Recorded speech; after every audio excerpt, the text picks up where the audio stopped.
வணக்கங்க. எல்லாரும் நல்லா இருக்கீங்களா? இன்னைக்கு ஒரு சூப்பரான லேடீஸா வீட்ல இருக்கிறவங்களோ, இல்ல ஜென்ட்ஸோ இது ஒரு சைட் பை பிசினஸா எடுத்து பண்ணணும்னு நெனைக்கிறவங்களுக்கு ஒரு நல்ல ஒரு வாய்ப்பு. என்னன்னு பார்த்தீங்கன்னா, வெள்ளப்பூடு இருக்கு இல்லையா? கார்லிக். இத தேன்ல ஊற வச்சு ஒரு பிசினஸா பண்றதுங்க. ஏன்னா, இதுல நல்ல ஒரு ப்ராஃபிட் இருக்கும். ஜஸ்ட் நீங்க வந்து ஒரு பார்ட் டைம் ஜாப்பாவே பார்க்கலாம். இது ஒரு ப்ராசஸிங் ஒரு 1/2 அன் ஹவர் தான் ஆகும். இத ரெடி பண்ணி வச்சுட்டீங்க அப்படின்னா, அது பாட்டுக்கு ஊறிக்கிட்டு இருக்கும். நீங்க பாக்ஸ்ல, கண்டெய்னர்ல பேக் பண்ணி நீங்க சேல்ஸ் பண்ண வேண்டியது தான்.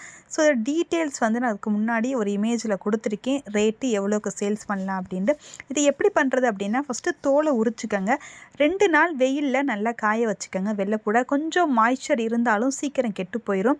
நல்லா காய வச்சது எடுத்ததுக்கப்புறம் இன்னமும் உங்களுக்கு அந்த ஈரப்பதம் லைட்டாக இருக்கிற மாதிரி இருக்குது அப்படின்னா, லைட்டாக இரும்பு கடாயில் லைட்டாக மட்டும் வறுத்து எடுத்துக்கோங்க. கருகிடக்கூடாது.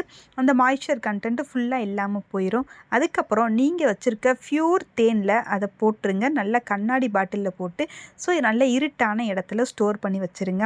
சூப்பராக உங்களுடைய கார்லிக் வந்து ஸ்டாக் பண்ண ஒரு ஹனியில் வந்து ரெடி ஆயிரும். இதை நீங்கள் சூப்பரான ரேட்டுக்கு சேல்ஸ் பண்ணலாம். நிறைய பேர் ஜீரணத்துக்கு எல்லாத்துக்குமே வாங்கிட்டு போவாங்கங்க.